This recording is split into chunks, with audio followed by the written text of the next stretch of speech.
Good evening, everyone, and welcome to another Tech Talk LiveStream from Happy Acres Campground in Angola, Indiana. And tonight, all four of us are in one location together.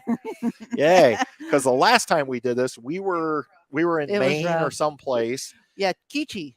Kichi. Yeah. Quichi. I think it's Kichi. No, I was corrected. It's Quichi. Okay. Yes. But tonight, all four of us are together in one location. Are you able to hear me now? Yeah. We can hear you. Can you hear us? Can you hear us? Oh, my goodness. No. I don't know what's happening here. Oh, no. Oh, no. Trying to figure it out. Okay. So what I'm going to do is I'm going to go ahead and try to switch over to my phone. Okay. And see if that'll work. All right. Sounds good. Try another way. So we're excited tonight because, as you just noticed, Paul, the Air Force guy, Chamberlain, he's not only a friend of ours, but he is RV Salesman extraordinaire. Many of you know him from his YouTube channel. And we have asked him to join the four of us to talk all things RV, and hopefully we'll get his audio working. So, yeah.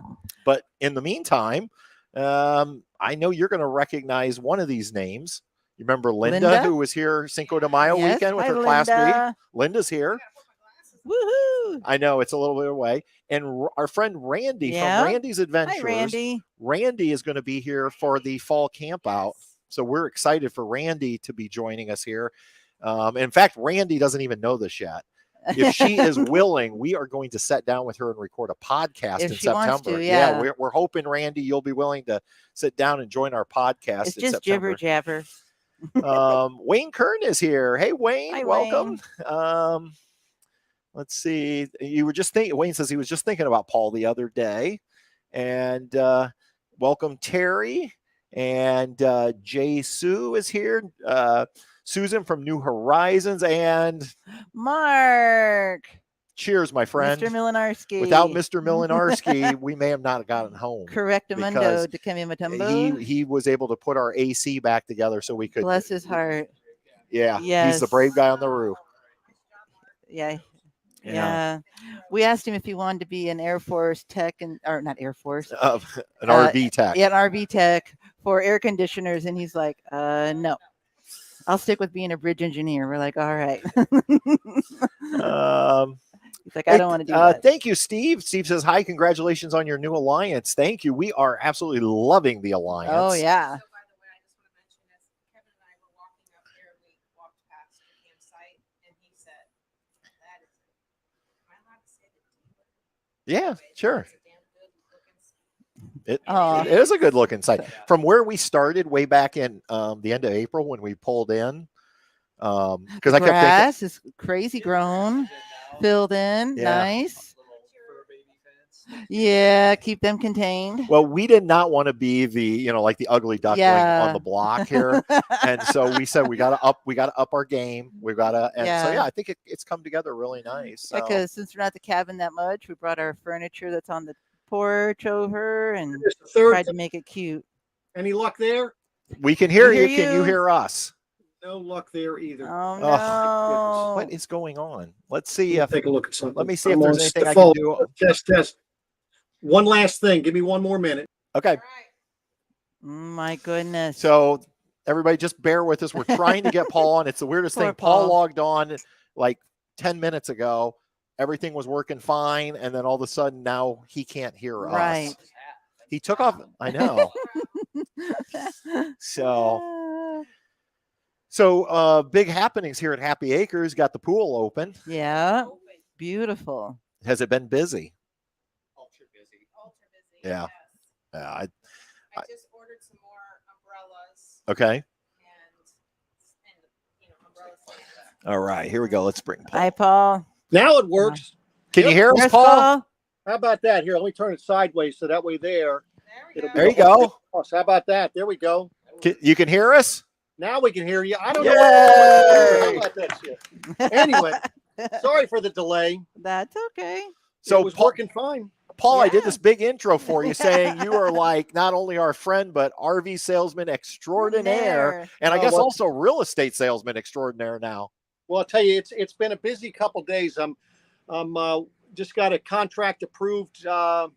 We put an offer on a house for a young couple They remind me of my daughter and her boyfriend buying a place. So we just got that. I just got that approved tonight, just after 6. So when he's texted me all kinds of questions, as I told him, I said, look, I'm going to get with you after 8. So I got one more offer to put in. Hopefully we get that one closed up too. So good stuff. A lot of good Nice. things happening. So So anyway, but tonight's what are we about talking RVs, about? right? Yeah, Huh? RVs. All right. And by the way, for the one thing I did today is one thing I put together for tonight, and I don't know that it's updated yet, but I have an RV use and maintenance made easy book that I put together a few years back. I spent over a year putting it together.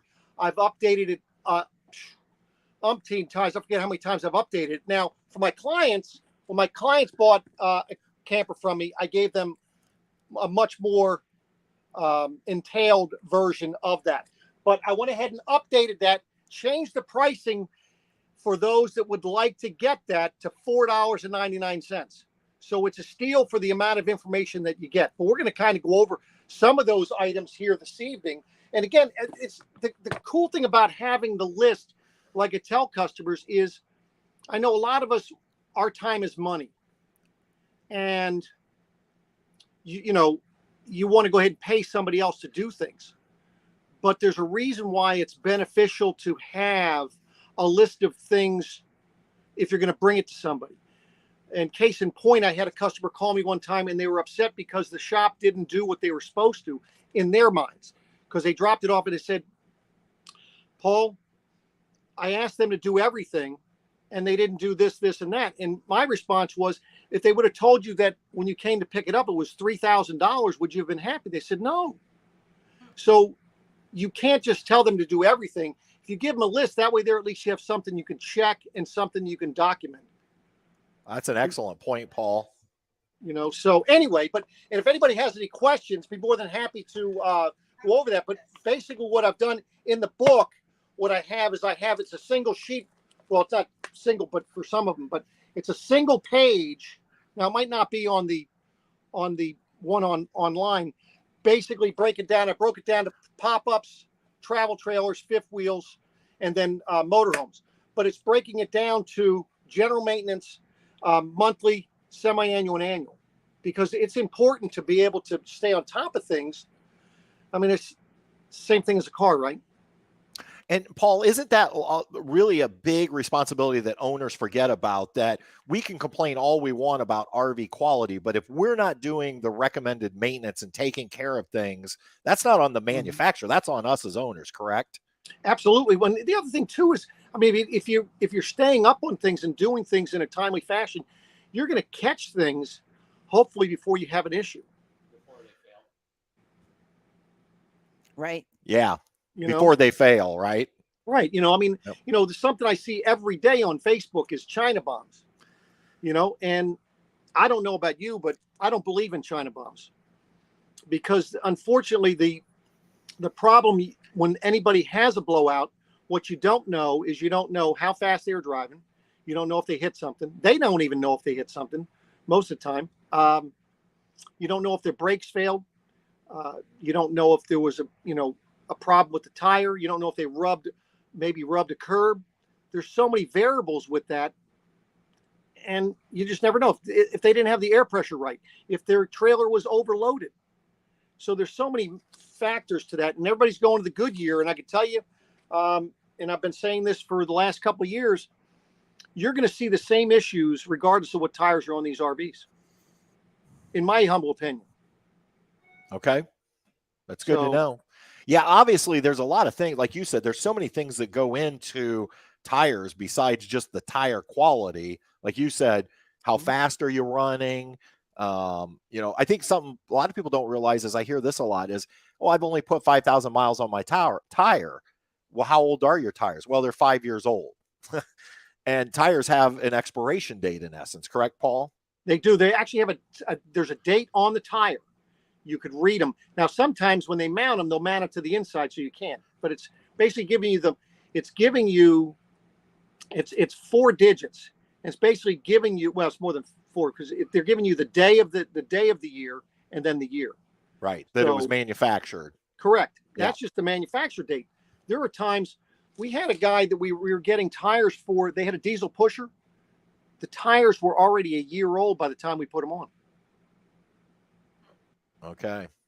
And that's good to know because, again, those just because you only put 5,000 miles on, if they've been sitting around in a warehouse or they've been on your RV for 5-6 years, they're probably needing to be changed regardless of the tread. Right. Now, see, here's the thing. The difference with that one, that was for a diesel pusher. They have they had like a 12-year lifespan, 10 to 12. So that wasn't really that big of a deal. Mileage, you're never really going to go ahead and be able to have an issue with mileage. Most people aren't towing their campers that far. It's mainly in the time frame, years. Right. My recommendation would be to change them every 2 years. Right. Okay. You know, I'm curious, Paul, Angie, I'm going to have you say something Okay. because somebody mentioned they could not hear Angie. Can you hear Angie, Paul? barely. Barely. Hold on. We'll turn Angie up. I put my microphone down so I can drink my cup of Is that, can you hear her now? Can everybody hear Angie? better now. It's about the same. Oh, Kevin, you want to talk to Paul? Can you hear me, Paul? Yeah, I hear you a little bit better than Angie. Okay. We're just having all kinds of technical fun man. tonight. Okay. Yeah, well, you two just put their heads together. You'll be good. Yeah. That's why we call them the happy couple. Couple, yeah. There you go. Couple. That's all. All right. All right. What else, Paul? Well, so the things that people really need to stay up with, I think that are the most important, is inspecting their roof. Okay. Inspect around the outside, like on your outside storage doors. Make sure that it doesn't matter whether you have a stick and tin or whether you have a fiberglass, a laminated camper. Make sure that your storage doors, that the seam on that around the frame, make sure that that is sealed properly. Last thing you want to do is have water getting in there as well. On the roof, you can clean it with Dawn dishwashing detergent.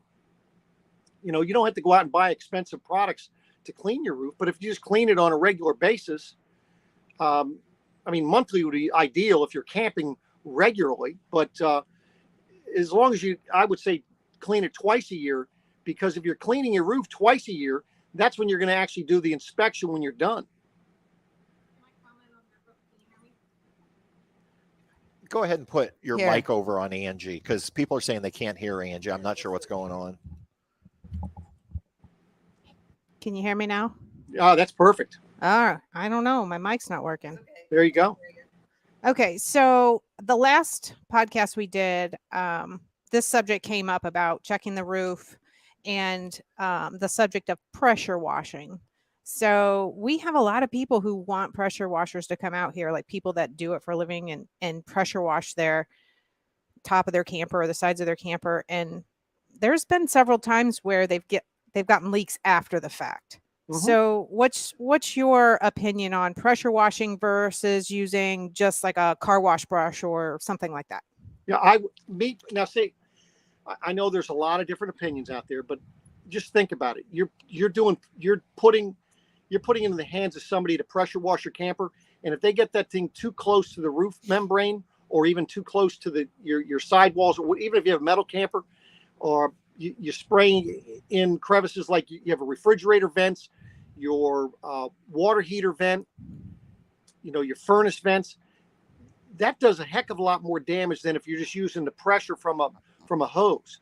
And speaking of that as well as with hoses, if you're pulling a hose up on your roof, and I've seen this happen before, I would tell you to bring it up across your ladder.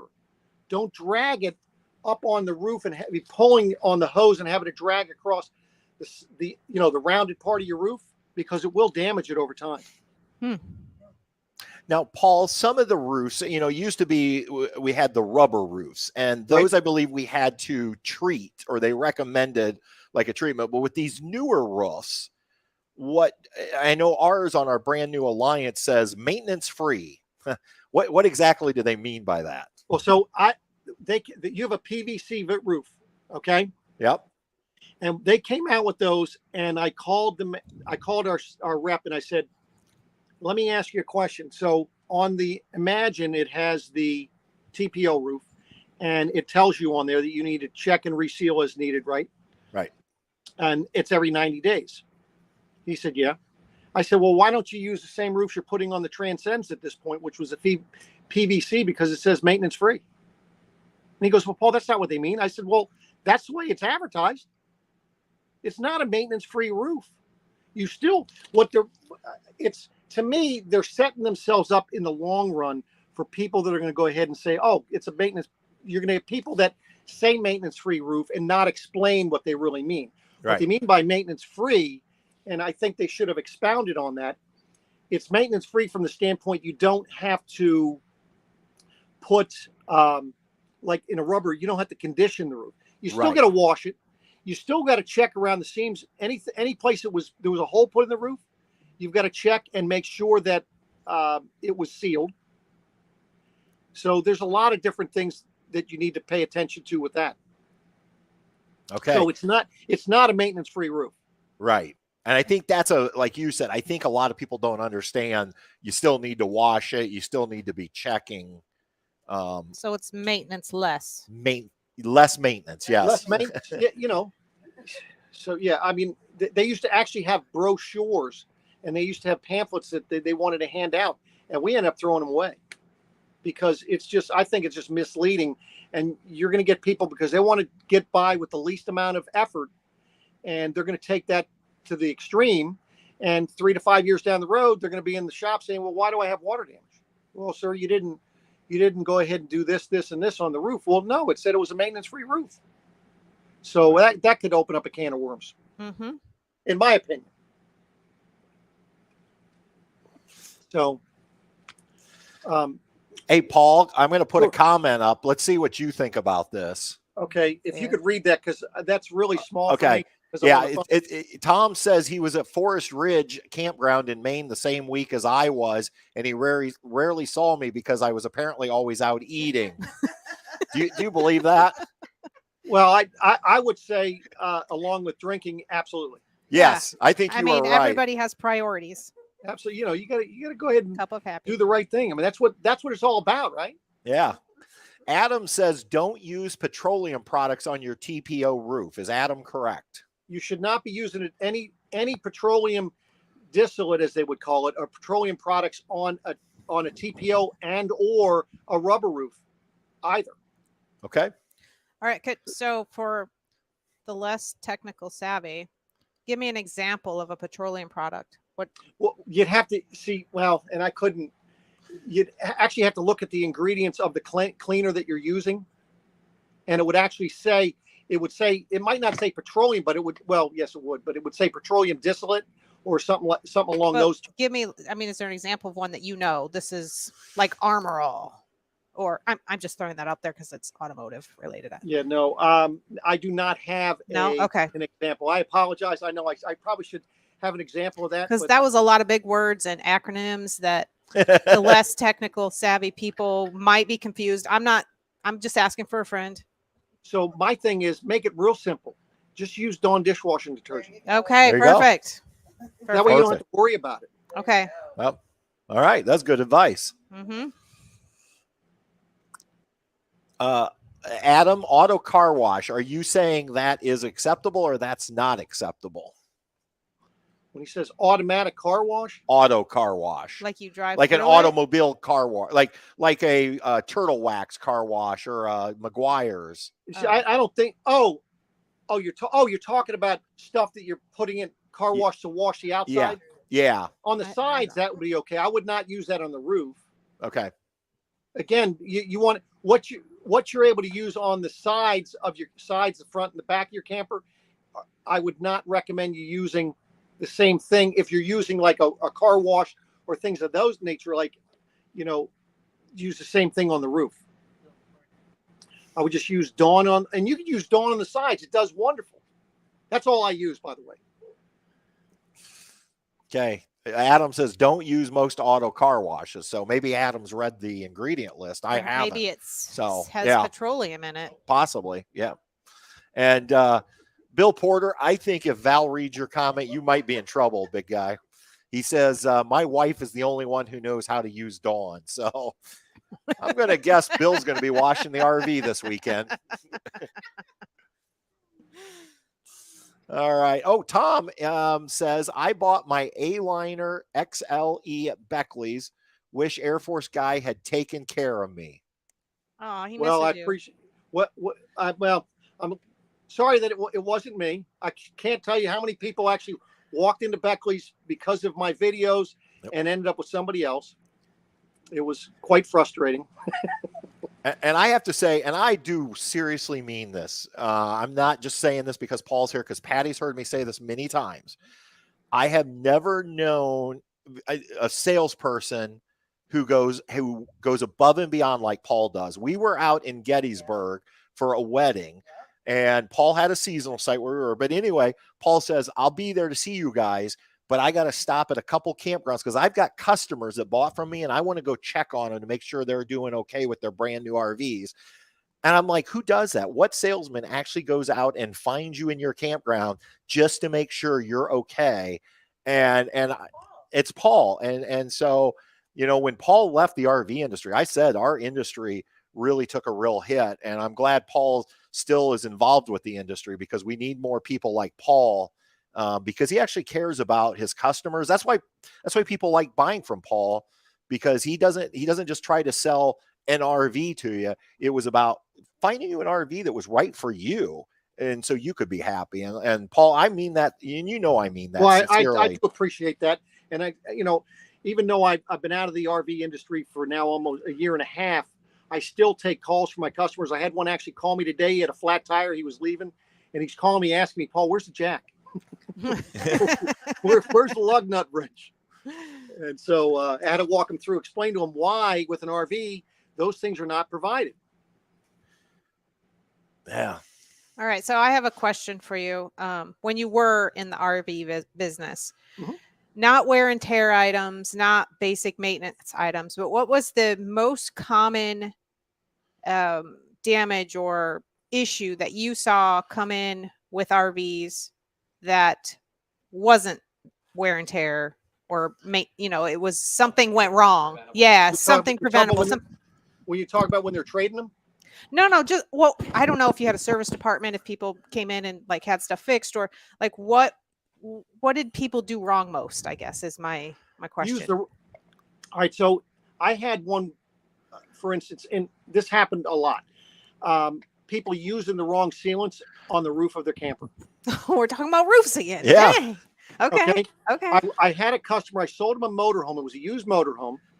And they went home and it was pouring down rain one day, and they're driving, all this water's coming in, just dumping on them in the seats. They take it to Beckley's, and, Beckley's does their thing where they're just spraying the water on top, and they're not getting any leaks. And so they said, well, we couldn't find anything. So they took it. They were, okay, well, I guess maybe, I don't know. They took it again. It rained. Then it dawned on them when they brought it back the second time. They actually started really inspecting the sealant on the roof. They used a silicone sealant. And what happened was, as they were driving, the wind was lifting the sealant up. The rain was coming up underneath it. Oh, wow. And that's how it was. So when you're resealing, if you're ever resealing, now the best way is to remove all the old sealant and then, clean it up and then reseal.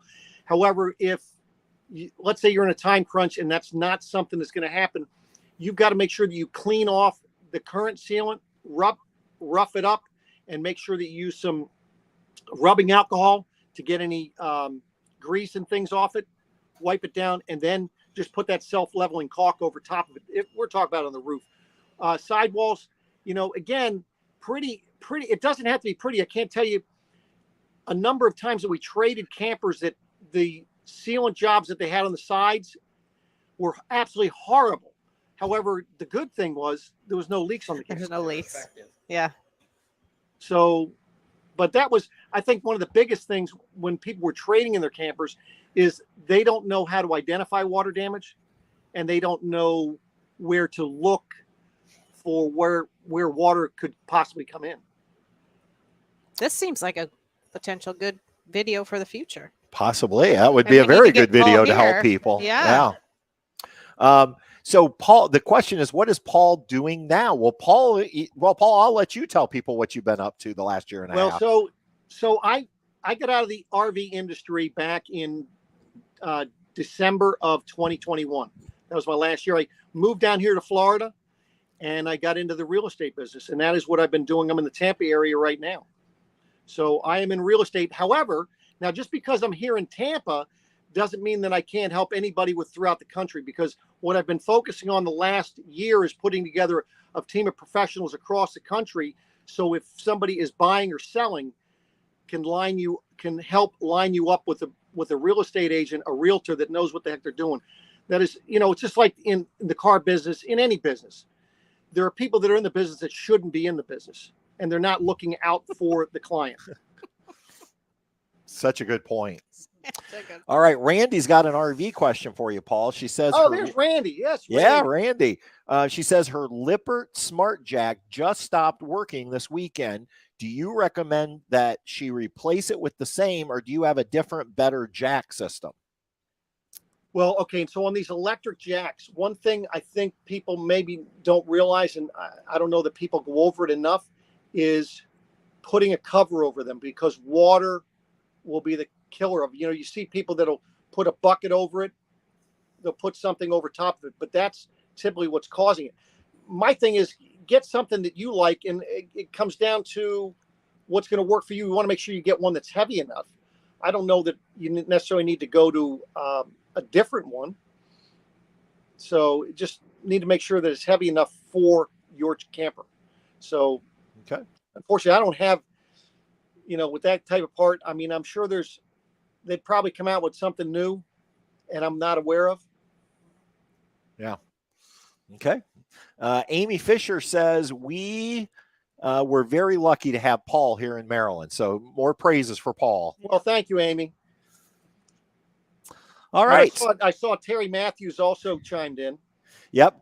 Terry chimed in somewhere back up there. And and Mary is just chimed in, and she said hi to everyone. Hello, Mary. And Mary is currently up in the skybox here at Happy Acres Campground.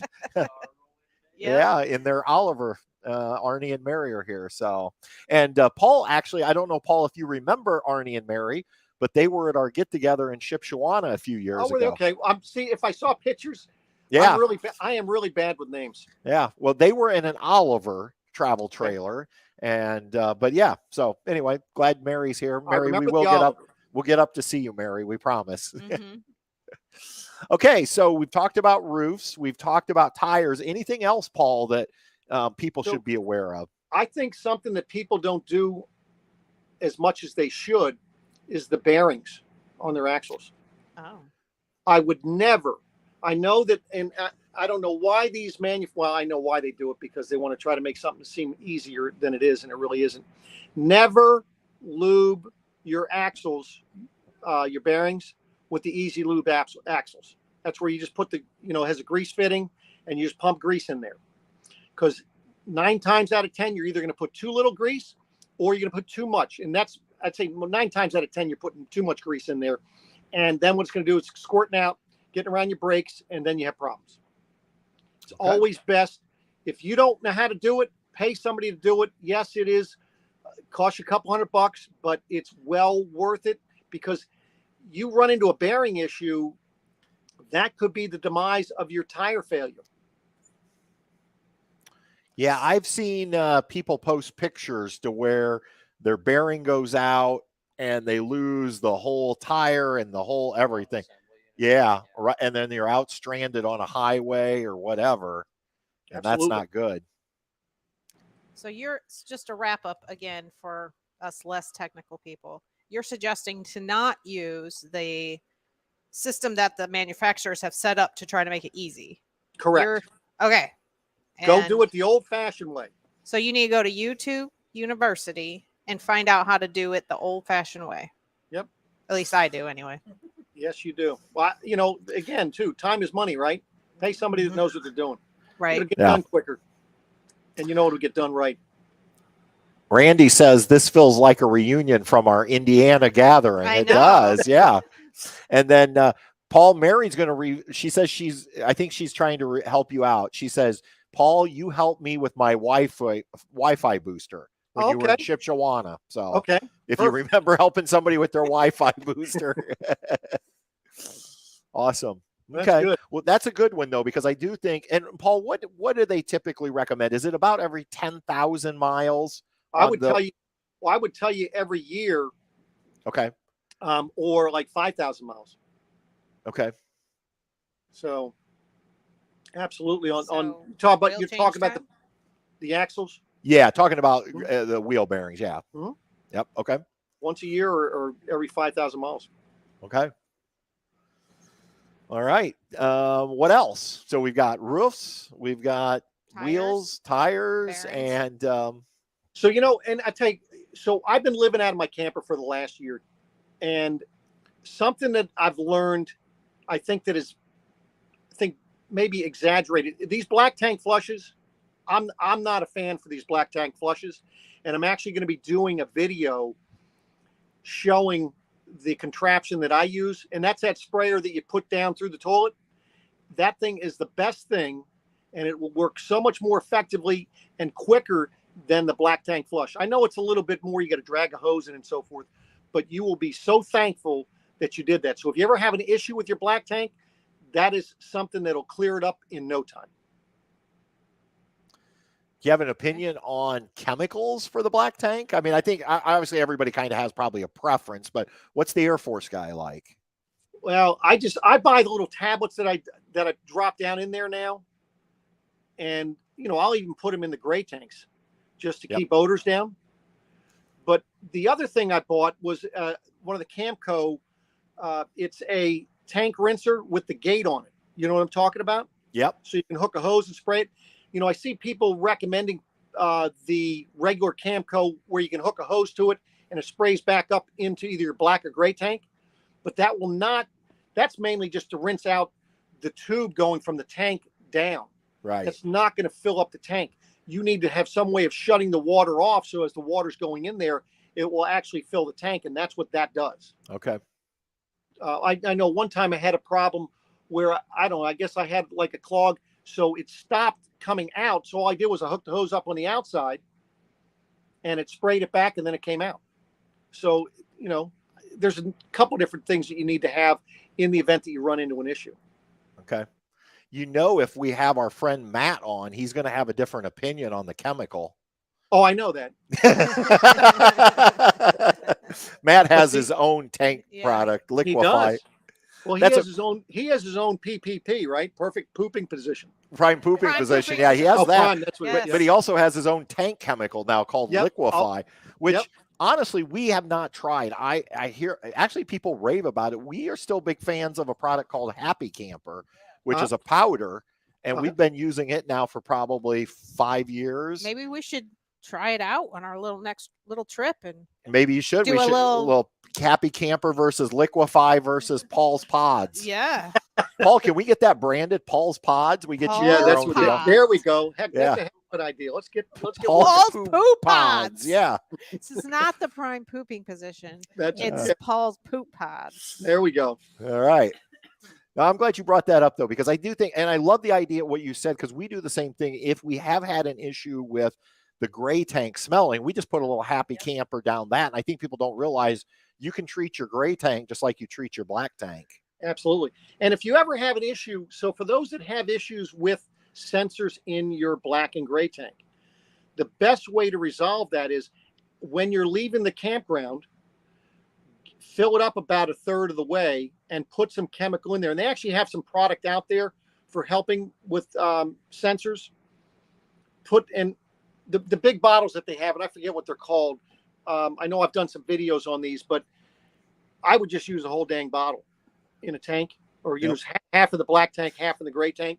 But and then drive it home with the water in there. And then the next time you go camping, drive it back to the campground, use it till you're full, and then dump it. And that typically will 9 times out of 10 solve your problem. For those that have neglected it for a long time, it might take you a few times to get that resolved. Yeah, yeah. Kevin likes to use the word moist. We were filming a video with Kevin on how to do your tanks, and he used the word moist, and we had to do like a timeout. We don't use that We word. were rolling. Yeah, we were laughing so Oh my hard. gosh. I don't think moist and black tank should be in the same sentence, but Well, Hey. it's better than having it. Hey, it's better to have it moist than hard. this is true. Yeah. You know, always Very look good at the price. point. Oh Uh, my goodness.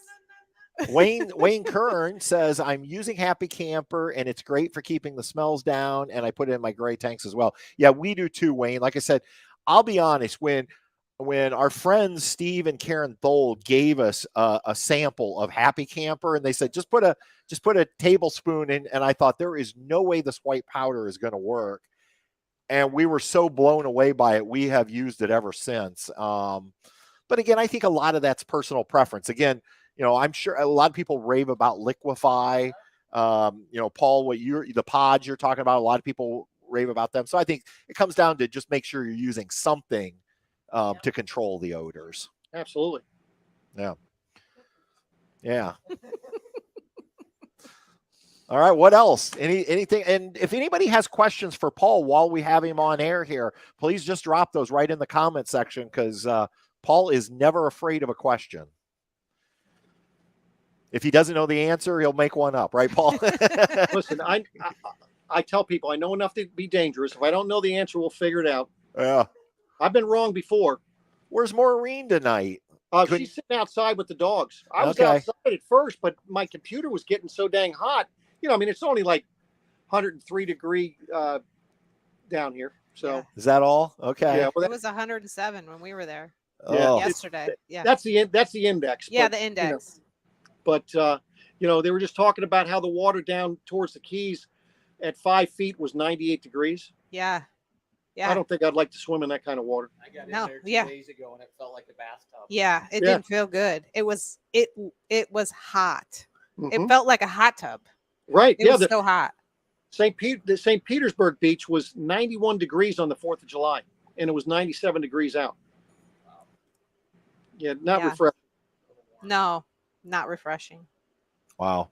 Hey, Paul, let's real quick talk surge protectors. What's your feeling Okay. on surge protectors? Well, I'm glad you brought that up, because I just had my wife was up doing laundry today, and she calls me, "Hey, Paul, I got a guy here asking, he's having a problem with the surge protector."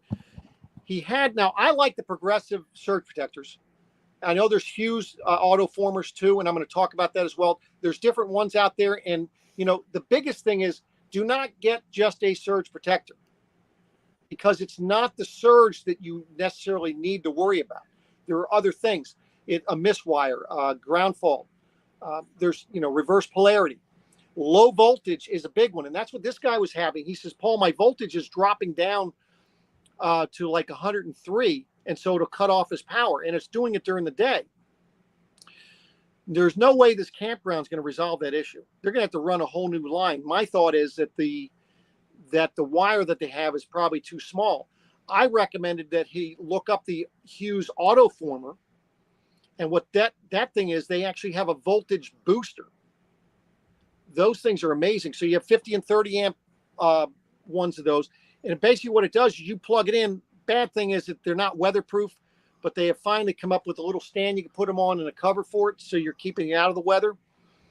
But what that does is that boosts the power. Once it gets down below 113, it boosts it 10%. But then it also has a surge protection capability, so it will cut off once it gets down. I think it's below. I think it's like 90 some volts. Okay. For the volt. But the cool thing is, you still use that in conjunction with your EMS surge protector. Yeah, we're big fans of the Hughes Autoformers Watchdog because of exactly that. We were at a campground last summer. It was a Corps of Engineer park, and we had the same issue, Paul. It was low voltage, and again, there was nothing that park could do without rewiring the whole park. It was 95 degrees out, and What do you mean? everybody's in there. Campgrounds don't do that? What's that? They don't- Rewire? They don't just rewire. They don't just do that? Well, most do not, but Happy Acres did Oh. rewire the park. Did we do it wrong? No, you did it right. But yeah, the Hughes Autoformers, I like it. It's a good unit. and I think it's well worth the investment. Now, here's Absolutely. a good question, Paul. Go ahead. Are slides high on the repair list? Seems a lot of YouTube issues with slide outs, meaning YouTubers posting. Okay, so let's talk slide outs. I think the one that probably creates the majority of the slide out issues are the Swintech slides. Okay. Yep. Doesn't necessarily mean that it's because of that. Some of it, the blame is some of these manufacturers are using the Swintech slide on slides they shouldn't be. Those are the really big slides. Yep. They're meant for like bedroom slides, small slides. However, Is this the mechanism? Yes, it's the slide Okay. mechanism. All right. Sorry. now the purpose of the Swintech slide system is it's using less room, so they don't, it's not taking up storage space, and they're less weight, things of that nature. But I think the biggest problem that people have with that is they aren't explained how to properly use them. And that is when they're putting it out or bringing it in, they need to make sure that they're holding the button until both motors sync and shut off. And then that's what creates the problem majority of the time. They can be, let's say that you're camping and they're out, it's very easy for them, as long as they put this contraption in the right place. It's a little box. You just unplug 2 little white wires.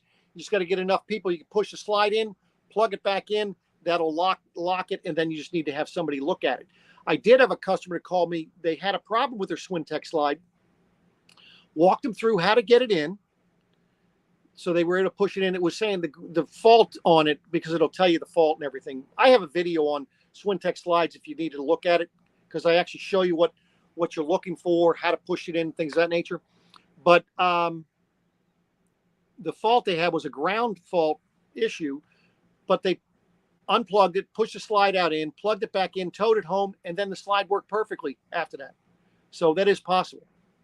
Yeah, I think you're right, Paul. I feel bad for Swintech because I think they get a bad reputation. And, I kind of likened it to the smart car is a great vehicle to get around town, right? Mhm. But the smart car on a NASCAR racetrack is not really appropriate. Right. And we see manufacturers who are trying to put that smart car into a NASCAR race. They're putting it on these big super slides, and then everybody blames Swintech when it fails. Right. And then the other thing, Paul, I think you're right, is if people don't know, if you go from a rack and pinion to a Swintech, the procedures are different. And if the dealer doesn't train you, you're going to end up causing problems too. So I don't think Swintech's bad when it's used in the right way. Correct. Well, so, and I had a gentleman who did walkthroughs at a dealership. Another dealership came to buy a Grand Design from me. He was the guy that did the walkthroughs. And he says, Paul, I hate these Swintech slides. I said, why? He says, because you can't manually put them in. I said, who told you that? He says, our maintenance shop. So then I showed him, and he was okay with it. But there were a few other things he didn't realize as well. But those are the things. Unfortunately, there are a number of people that are getting walkthroughs on their camper, and they're not shown the proper procedures, whether it be the LP systems, how to light your oven, how to make sure that your propane, before you turn on the water heater, making sure there's water in it, make sure that you've filled the LP system. They don't show them how to prime the system. There's a whole slew of things. They just don't walk them through it. We can attest to that as campground owners, because when we do get newbies in, they often ask for help, and we're glad to help them, but they have no idea. They don't know how to light their water heater, or that it's important to have water in it, or any of that stuff. Right. So Now- yeah, luckily now- we got Super Kevin here. Right. Well, now on the flip side of that too, there are times that you have newbies going and they get a fantastic walkthrough, All right, I know. but if they're overloaded with information and they're Yes. their eyes are spinning. They're head They spinning. need your book. Well, but the difference is when they're my customers, I tell them, listen, just call me. I know you're gonna have a problem. Yeah. Just call me. And it's very simple. They're typically a 2-minute phone conversation, and they're on their way. I tell you, I'm going to plug my friend PJ right now from Princess Craft RV in Round Rock, Texas, and now Houston, Texas. But one of the things that PJ started doing when COVID started was, because they couldn't do walkthroughs, okay, because you couldn't be that close to people in 2020. So they started having their tech doing your orientation on video. Mhm. They would record and a complete walkthrough. And so we didn't get an orientation that day. We got a jump drive with a personalized orientation. And we had that jump drive the entire time we owned our land. So if I ever had a question about how to put my slide out in, if it That's a wouldn't good go, idea. I tell you what, I don't know if they're still doing that at Princess Craft, but I hope so, because I think Paul's right. Sometimes as a new RV owner, it's just too much. It is. You're all revved up. You're going to pick up your new RV. You got to sign finance paperwork. And then all of a sudden you're just throwing tons of information. And even if you take notes, it can just be way too much. And it was so nice having that jump drive of that walkthrough videotape for us. Mm-hmm. So, Yeah. Oh, that'll be helpful. Yeah. yeah. You Yeah. know, YouTube is a great saver on a lot of this. I recommended that to a manufacturer years ago, that they ought to do that for every model that it came out with. Yeah. And of course, that went over like a lead balloon. Yeah. Mark wants to know, should you grease the slide?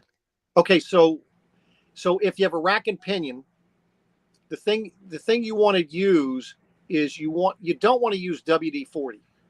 Okay, I'm going to run out. I want to get the can. I want to show people the type of things like, so if you're going to go ahead and grease if you have hydraulic jacks, if you have electric jacks, if you have regular manual stabilizers, I want to show you the proper spray grease that you should be spraying, and same thing for the slide outs, what you should be putting on it. Hold on one second. Yeah, I want to Okay. see this.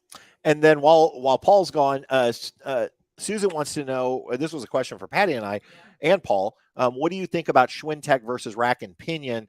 And again, I really like rack and pinion only because we had 3 of them on our first fifth wheel and never had an issue. They're kind of the tried and true, and they're really good for those bigger slide outs.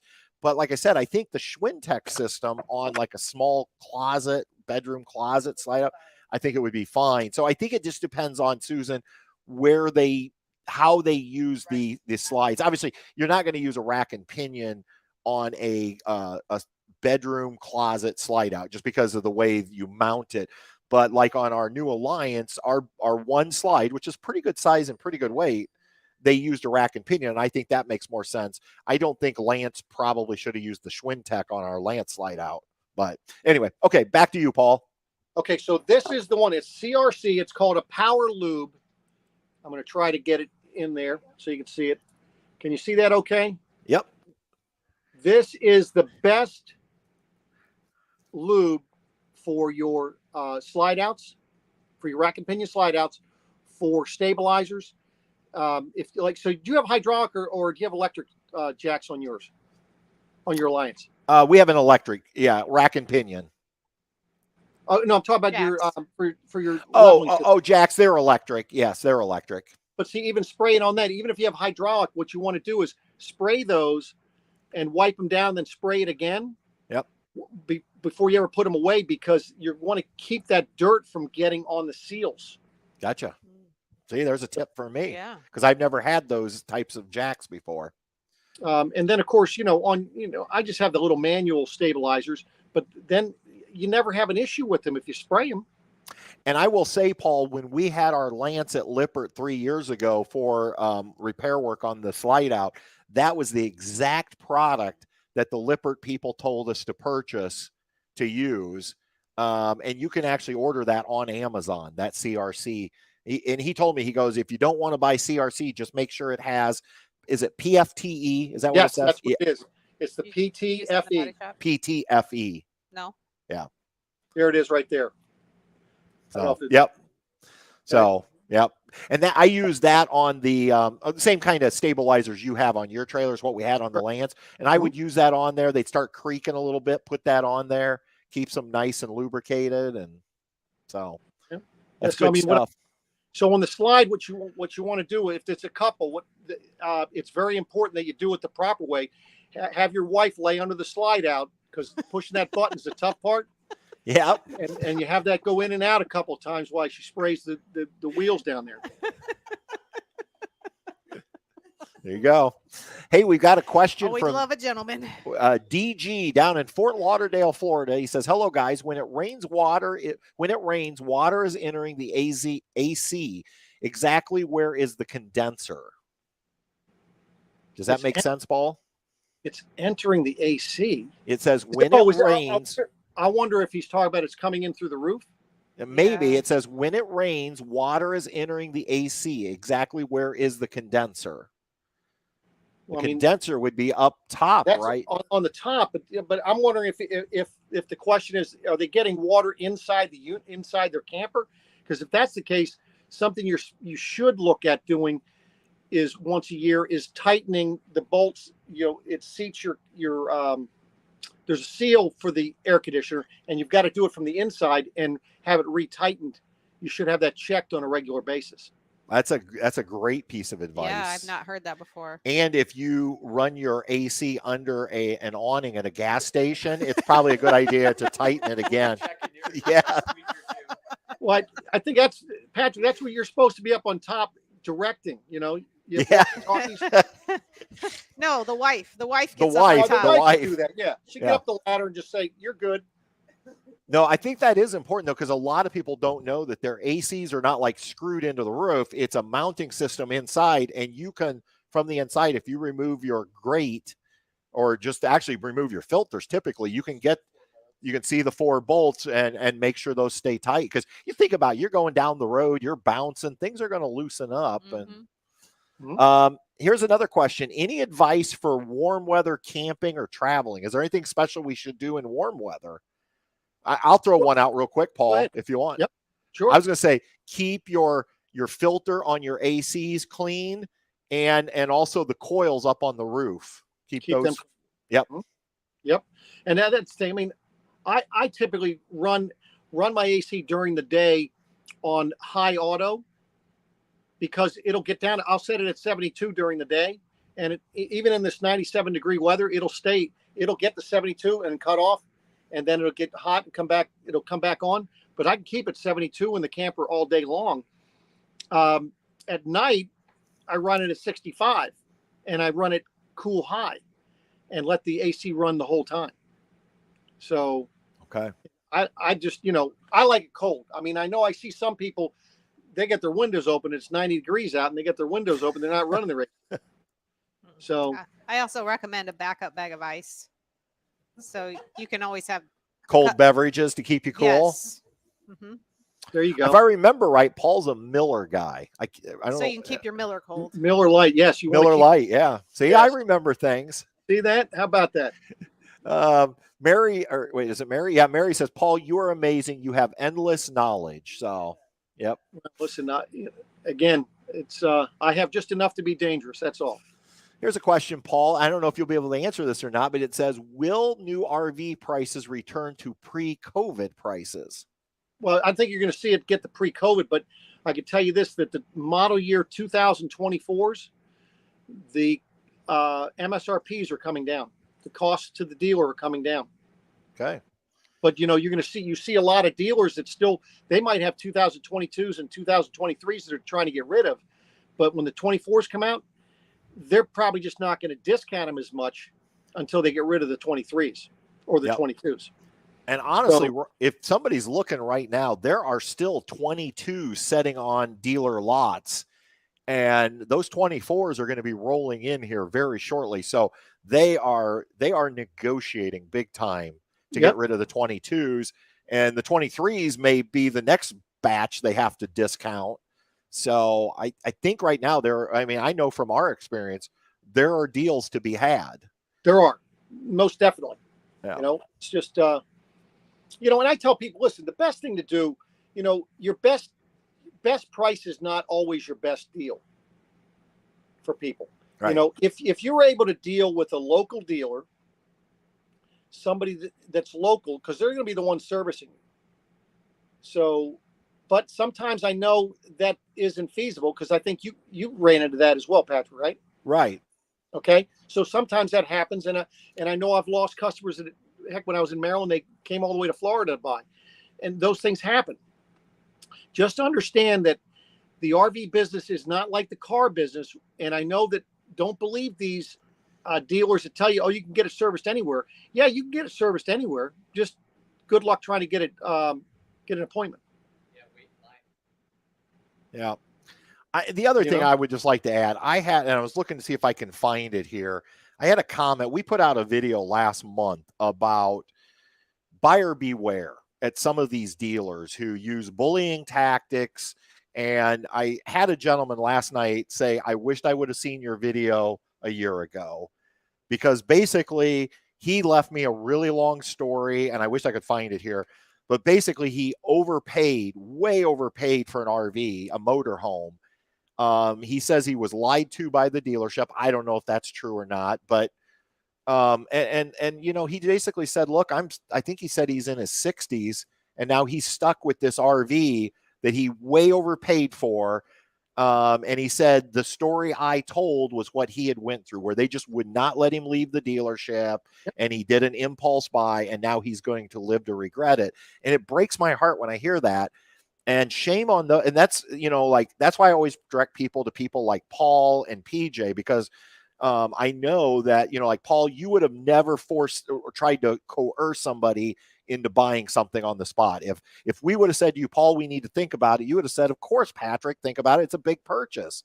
And in fact, I always have to tell the story. I call Paul up. We're looking to upgrade from the Tab. And I call him up. I say, hey, Paul, I see you have these Avias marked down $10,000. And the first thing out of his mouth, he goes, you don't want that trailer.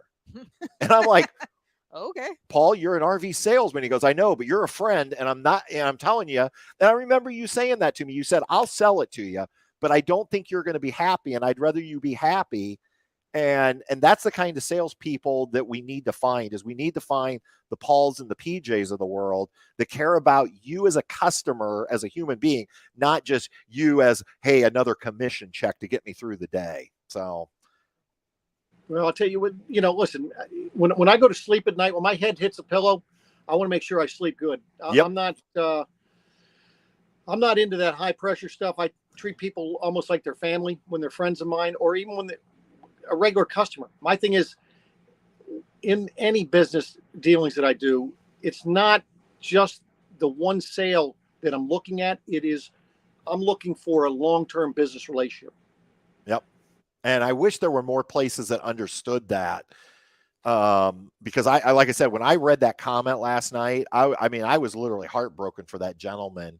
And the sad part was, as I read this long story, I'm like, that's what we went through, except we were able to run to our car and get away from them. Literally Um, run. Yeah, literally. And, you know, and it's, the sad part is there's certain big chains out there, and I'm not going to name names, but everybody knows who I'm talking about.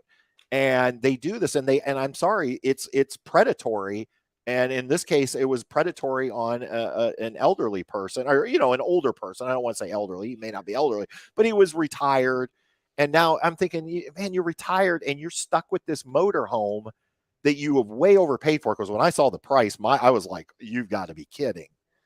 So I guess all we can really do, people like myself and Paul and other YouTubers out there, is try to educate people, you know, but I don't know. A lot of people, I guess, just don't do their research ahead of time like we do. So No, that's for sure. let's see what else But that comes down, the salesperson should help with that education process. Oh, Wayne says, Paul, the 26th will be their 2-year anniversary of picking up their Transcend from you at Beckley's. I remember Wayne. Yep. Wayne Kern. I think I saw him comment earlier, and I said, damn, that name looks familiar. And then now I remember. Yep. Now you know why. And yeah, somebody, J&B says, I see you like command hooks. I love command hooks. In fact, I carry a whole command center in the trailer. Mhm. Right. That's right. I've helped Kevin out with command stuff. I have command Velcro. I have command tape. I have command hooks. Yeah, I do. Well, I tell you, if I could, Yeah. Patrick and Patty, would you be okay with me if I'm making a big announcement here tonight? That would be awesome. If you got something to announce, that would be great. Well, yeah, because I just found out today. All right. So I'm going to be high. I'm actually getting back in the RV business. Yay. So I'm actually going to be we're going to move up to Jacksonville, and I'm going to be working with Campers Inn. Congratulations, Yeah. Paul. The RV industry just got a little bit better again now that Yeah. Paul's back. So I'll be starting there on July 31st.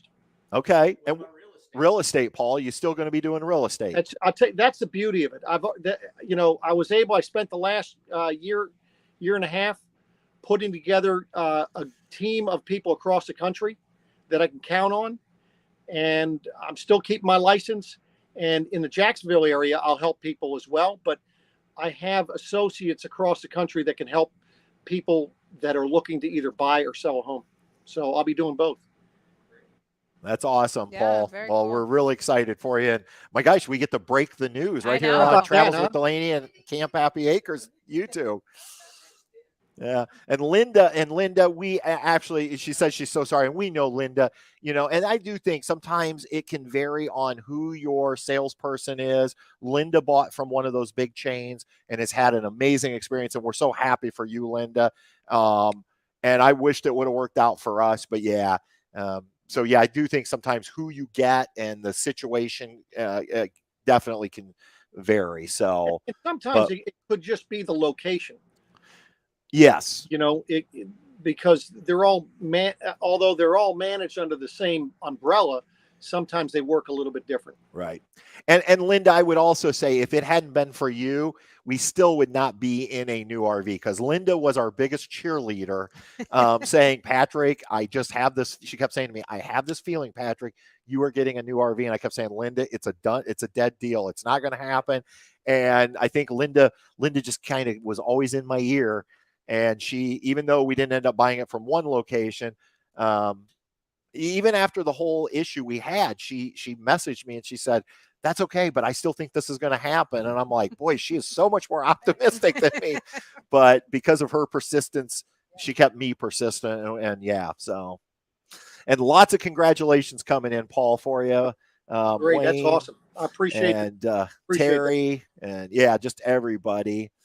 Here's a good question. Have you ever sold an RV property, like a home-based property for RVs? Have you sold anything like that? Or Like a No, camper? but there are some of those around. Ah, Yeah. And I seen there's communities like up in the Ocala area where they actually, it's kind of like you have a garage to park your RV, and then it's like a small house. I mean, the house basically is smaller than the garage you're parking your RV in. But they're pretty popular in certain locations. It's just a matter of making sure that the zoning is okay for the area you're looking to do that. there's one in I don't know what key it's on. Lower than us. Sugarloaf area. Yep. How much Blue is that? Water? Yeah, Blue Water. Blue How- Water Key. How much is that for sale? 750? $745,000 for a place to park your RV. Yep. But you're in that's the great. Keys. That's right. Bring your landscaper and your ideas. It's not developed. Yeah. I mean, it has, Oh, it has a lot and a little tiki hut. And Yeah. My goodness. done up. Yeah. Anyway, Wow, that's all right. Well, I think, Paul, any last thing you want to? I mean, we kept you for an hour. I can't thank you enough for doing this with us. well, I appreciate you thinking of me, and I hope that was helpful. Oh, I think that was really helpful. Yeah. Now, did you say in the beginning, I think I heard you right, that people could buy your booklet? Did you say that or not? Yes, it's Yes. on Amazon. I tell you what I'll do is I will send you the link. Okay. And then you can put it below the video if you want. I would do They that. actually change the pricing down to $4.99. Okay. I mean, heck, the information they're going to get is invaluable. And Absolutely. especially, newbies, even those that are experienced, there is a lot of good information in there. I think I have over 100 pages on there, if I'm not mistaken. Might be bigger than that, but it's a lot of great information, and it walks you through things. How to, when you get to the campground, setting up, breaking down the maintenance, number of different little things for your campers, and it breaks it down specifically for pop-ups, travel trailers, fifth wheels, motorhomes. So it's some great information. Like I say, it took me a year putting it together, and then I had actually somebody else review it to make sure what I was putting in it was actually factual. Yeah. from the store. Yeah. we Yeah. need to- Paul, text me or email me that link. We will get that put in the description, and then we'll also share it out across our Facebook pages and things to let people know. Because I don't know what you can't even go to McDonald's for $5. Nah. Well, And yeah, to no- be able to have this free, this much information for $5 is a great resource. Yeah, no doubt. So, but again, I appreciate it and want to do this again in the future. All right. Yeah, Well, yeah, absolutely. I tell you what, Paul, we're gonna have to do this again after you get settled into your new job. We'll probably have to have you back on to share with us everything that's going on with that. Yeah. No doubt. Yeah, let me get back and get acclimated because I know that they have a number of dealerships across the country that I'll be able to work with as well, which is going to be awesome. Awesome. Well, again, thank you so much. Yes. We appreciate it. And thank you to everyone who joined us this evening. And for myself and Kevin and Angie and Patty, until next time, don't just camp. Camp happy. So we'll see everybody on down the road. Take Thanks, care. everybody. Bye.